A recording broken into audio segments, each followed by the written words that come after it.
All right, today we're going to be looking at a way to use radian measurements, especially as well as applications of circles in a hashtag math in the real world, because I'm a dork like that. So today we're going to be looking at arc length, and then next week, or then the next video, we'll handle area of a circular sector. So a little bit about arc length first and foremost. In a circle of radius r, so if we have some circle, and it has radius r. The length of S of an arc subtends, that means goes around, a central angle of theta radians. So if you have theta radians, we'll just make it like over here. Here's your angle. This length out here, which I'll actually do in a bold. This length right there, it looks like pizza now. Is length S, and you can calculate it by doing the formula S equals R theta, where again R is your radius. So we have S is arc length, R is the radius of your circle, and then theta is the angle in radians. It's very important that you only use radians for this piece. This formula only works if your angle is in radians. Okay. Given this formula, you could be asked to find any one of these variables. So I could give you r and theta and ask you to find s. I could give you arc length and radius and ask you to find theta, or I could give you arc length and theta, your angle, and ask you to find the radius. So let's practice. All right, find the length of an arc of a circle with radius 10 meters that subtends a central angle of 30 degrees. So we have a circle, that's pretty good. We have a radius that is 10 meters. Currently we have an angle that is 30 degrees, but we know that in order to use this formula, to use the S equals R theta formula, my angle has to be in radians, so I'm going to convert it first. So kind of a little like side step that we're doing. So if we have 30 degrees and I want to convert it to radians, I multiply it by pi over 180 degrees. And I'll get, let's see, pi over 6 is what that reduces to. Okay, beautiful. So now I can use my arc length formula. So S, my arc length, equals my radius, which is 10, times my angle measurement, which is pi over 6. And for this, we are just going to go ahead and plug it all into our calculator because I want a number that actually makes sense for arc length. So I want to find an actual decimal approximation for this. So 10 times pi divided by 6 would give me 5.236. And I'm going to use meters because that's what your radius was measured in. So the arc length around my circle is 5.236 meters. Beautiful. All right, let's try the second example. So a central angle, theta, in a circle of radius 4 meters is subtended by an arc length of 6 meters. So this time they give us arc length and radius, and when they want us to find theta. So they gave us the r was 4, and they said my arc length was 6, and they want you to solve for the angle that's in here. All right, so S equals r theta. My S is my arc length, 6. My R is 4, and then my theta I'm going to solve for. How do you solve this for theta? Well, you divide by 4 on both sides. So theta will end up equaling, 6 divided by 4? 1.5 in radians. Remember, if you don't actually have pi in your measurement, you should write radians so that way we don't think it's 1.5 degrees. Beautiful. All right, let's do another example. So this one actually has practical applications.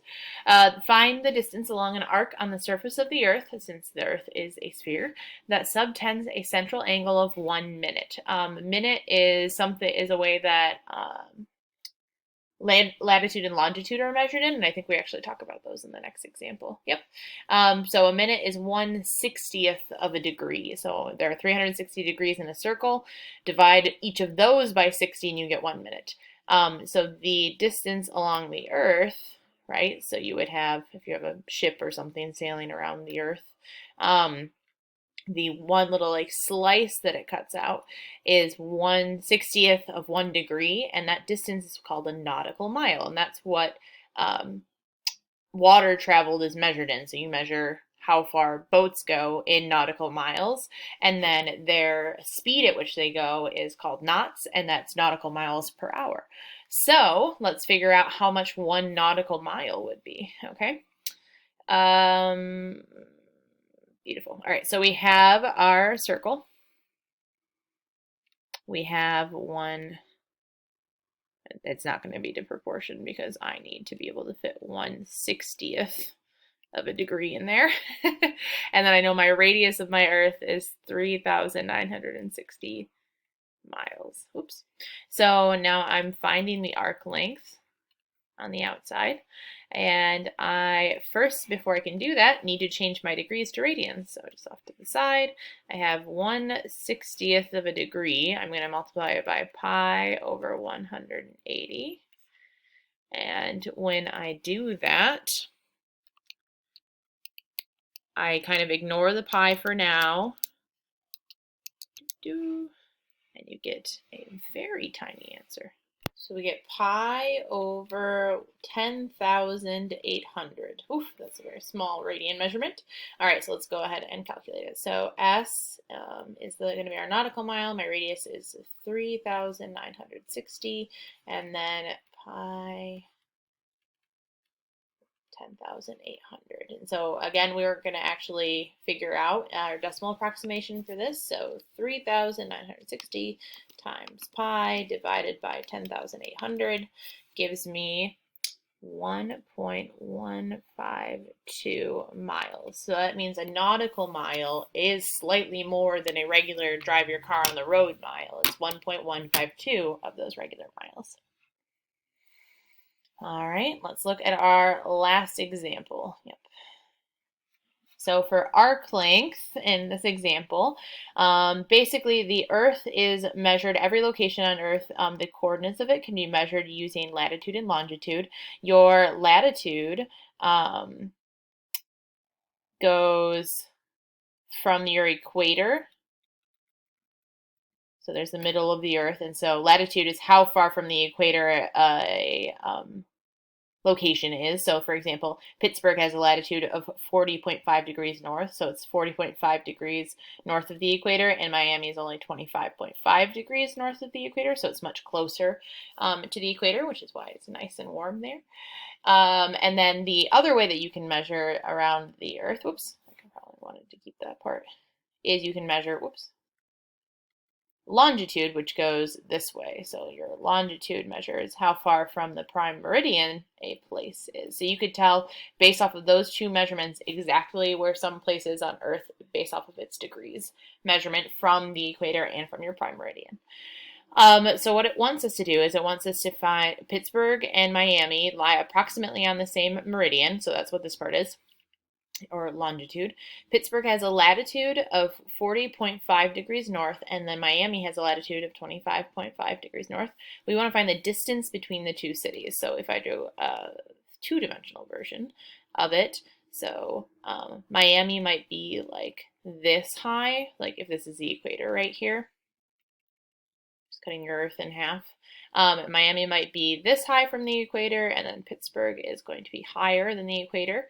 And so I want to figure out the distance between the two cities, knowing the radius of the Earth is 3,960 miles, and then I have to find this angle measurement inside first. So basically we're finding the difference between 40.5 degrees and 25.5 degrees. So if I do 40.5 minus 25.5, I end up with 15 degrees. So there's about a 15 degree difference between those two cities as far as their latitude measurements go. And then to find their physical difference or distance, so actually how many miles apart they are, we can use our arc length formula. So before we do that, we need to convert our degrees to radians. So off to the side, I'm going to find 15 degrees times pi over 180. And we end up with pi over 12. And so then now I can use my arc length formula. S equals 3,960 times pi over 12. And since I actually want to find a practical application of this, I end up with S is approximately 1,036.726 miles apart. So Pittsburgh and Miami are approximately that far apart. And when I looked it up on my maps to see just how far apart they are, they said 1,175 miles, but that was because they were following roads. So I think that's a pretty good estimate according to our pre-calculus calculations. Awesome. All right, so let's go ahead and try and practice some arc length now.